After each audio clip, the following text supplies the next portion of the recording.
In this video, we're going to go back to elementary school and do some long division. So let's say that we wanted to divide 137 by 6.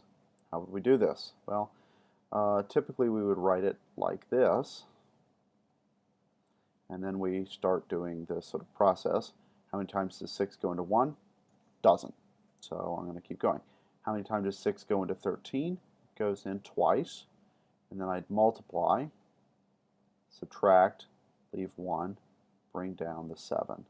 And then lastly I say, okay, how many times does 6 go into 17?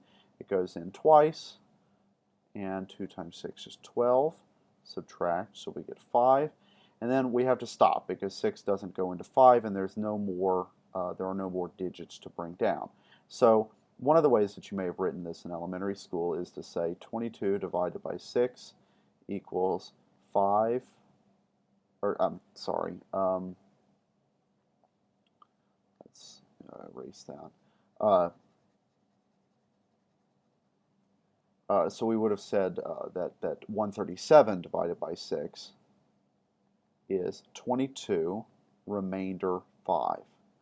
Or later you probably learned to do it this way, 22 plus the remainder divided by your divisor. Okay, so not a huge deal. So let's do a slightly more complicated example. Okay, so let's say that we wanted to divide 32 into 1,427. Okay, so when we've got a double-digit number, this is going to be a little bit more tricky, but not really substantively different than what we did over here. So, does 32 go into 1? No. Does it go into 14? No. Does it go into 142? Yes. And, well, let's see, how many times should it do that? 3 would be about just shy of 100, so probably 4 times. So we'll put a 4 here, and we'll see what happens. Okay, so then we multiply 4 by 32, and what do we get? 4 times 2 is 8. 4 times 3 is 24, so this is going to be, what? 248.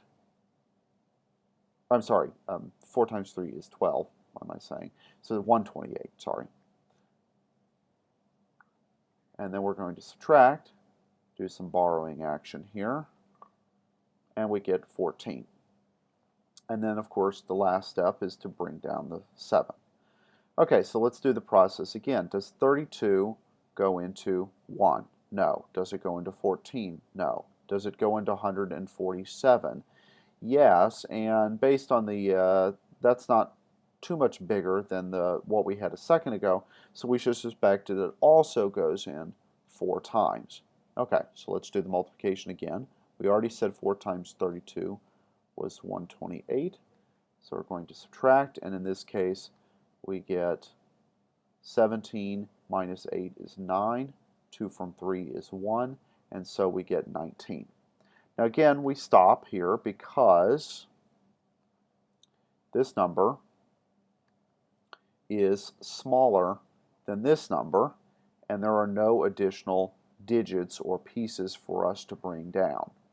Okay, so we could say here that 1,427 divided by 32 is 44 remainder 19, or we could say it's 44 plus 19 divided by 32.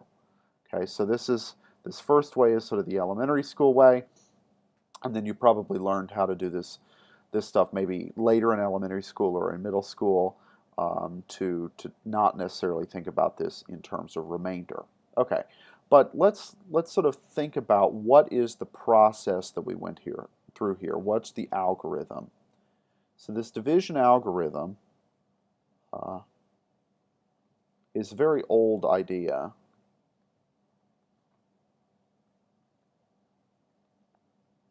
Of doing division with remainder.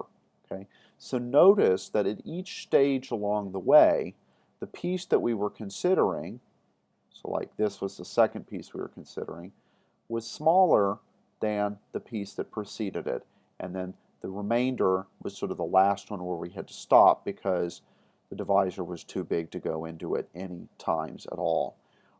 So the fundamental thing here is that the remainder is smaller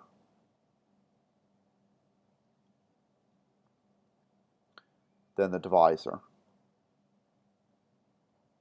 And if we had gotten a remainder that was bigger, that would mean that we could have added one number to something up here in our quotient. We didn't go in as many times as we could have. If you put too big of a number, then you'll get negatives over here, and that's not going to work for this arithmetic kind of division.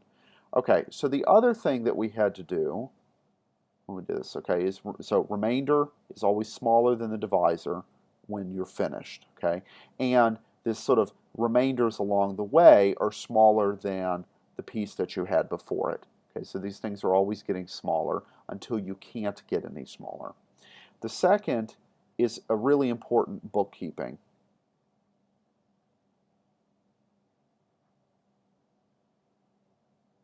So notice that when we did this, we organized all of our numbers in the appropriate spaces, the appropriate columns, and I kept everything basically in line.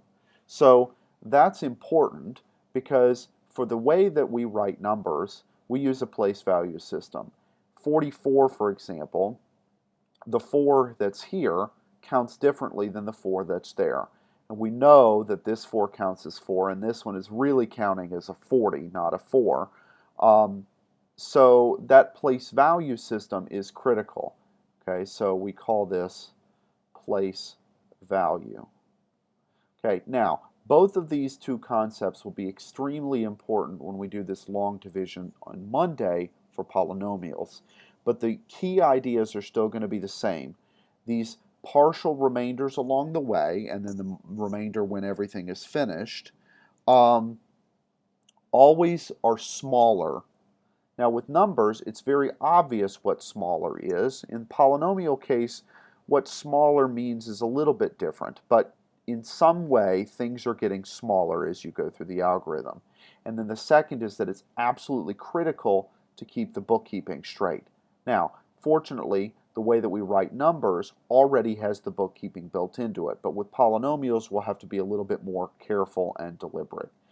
Okay, so there's no pre-class problems on WebAssign for you to do, but I just want to give you a couple of division problems that I'm going to make up sort of right off the top of my head, and I want you to go through and do this long division kind of process for them just to practice the algorithm, and then we'll sort of use this as a launching point for class on Monday. So let's say that one of the problems will be 277, and I want you to divide it by 5. And then another problem will say do 3,125, and I want you to divide it by 71. And then let's do one more problem. So how about 14,981, and let's divide that by 310. Okay, so work through these long division problems and dust off your arithmetic skills from elementary school, and then we'll start with working these real quickly on the board, and then talk about how this algorithm will be useful to us with working with polynomials.